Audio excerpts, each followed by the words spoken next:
I think Lara might be the next Messiah. She's always really like strident in her views. Messiah with a small m, by the way, meaning anointed, but not actually Jesus. Go with Eloise, because she definitely thinks about things very carefully and she doesn't like rush into stuff.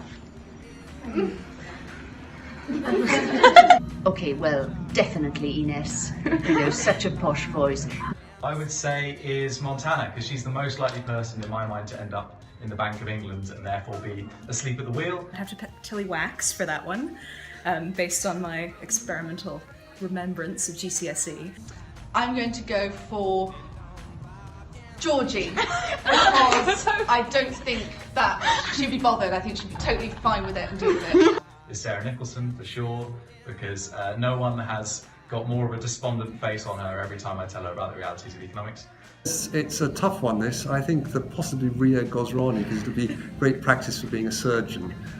You have to dismember people if you're part of a Bacchic cult. I've thought long and hard about this. I reckon Sarah, I think she'd be organised and decisive, so therefore I feel safe in her hands. Ria, definitely. Go on, Ria, join the circus. You and him.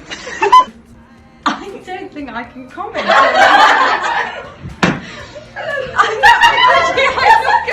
Abby Jackson. And why? Why?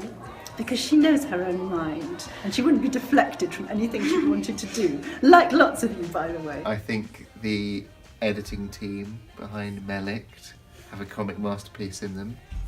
No question. I think it's going to be somebody who is a bit of a blagger, sort of lives life by the skin of their pants. I think probably Yasmin Lingerman. Witty, cheerful and caring. Kind, clever, wacky. I think Susie Asiri Broom embodies what Southampton should be about. That's so true. Fearlessness. You're gutsy, that's quite a few of you. Outgoing, but you could also be an introvert. A bit bookworm, there's a few there as well. A bit lazy, but at the same time doing really well. I would say intelligent, erudite. Oh, that's a good word. Sparky, motivated. Yes. Wow. Motivated. Motivated. That's the best word. Catherine Ashgill, you thought that what was that? She thought a saying was Latin, but it was just English. She thought "come what may" was Latin spelt with a Q. It's just not. It was awful. I have a particular affection for the moment when I arrived outside my office to find a tombstone commemorating the demise of all UCAS dates, which I later learned was Evangeline Barata's doing, and I treasured that tombstone for a very long time.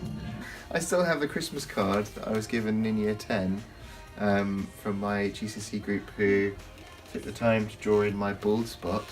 When you were all so lovely to me last year on my birthday, and that was so nice. We don't ask for that because that's lame. I would say it was when we were in Romania, so World Challenge, which was obviously a first for you, and it was definitely a first for me as well. I think we were all out of our comfort zones, and it was the one evening in the 2 weeks where we didn't have to stay in tents, and we stayed in a B&B in the middle of nowhere, and Jeannie Harrison brought down a guitar, and she played, after we'd all had dinner, we'd had hot food that hadn't been cooked on one of those things. Thank you.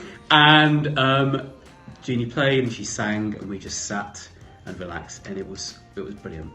When you guys were in year 7, trying to give my English class a kind of clean definition of sexual innuendo, and ending up talking about coming into a classroom with a bowl of fruit and someone saying nice melons. And then I think Lola Murphy drawing someone carrying a bowl of fruit in a card at the end of the year. Every lesson with year 13A, and I have not been told to say that by year 13A. Wait! Oh, there are too many. I couldn't look up to too many favourite memories. And nobody wants you to leave, you know that anyway, don't you? Certainly not in the music part. The rest of the school might want you to, but we don't want you to. The sassiness that every kid has. I think that you are a year they got things done. I'm going to miss my year 13s. They're the best. I love them.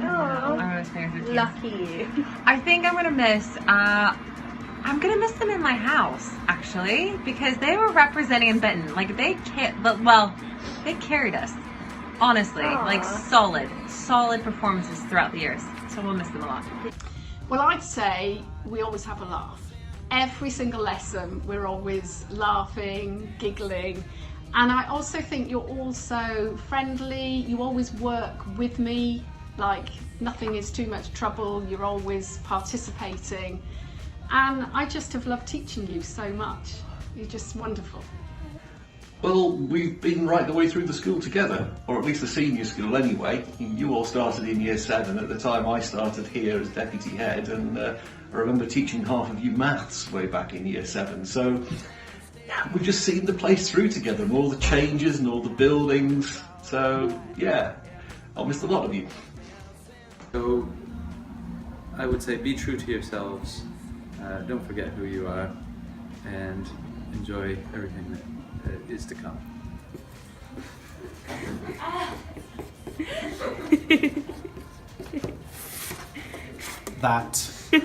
Always make sure you've got kind people in your lives, and always get your eyebrows threaded.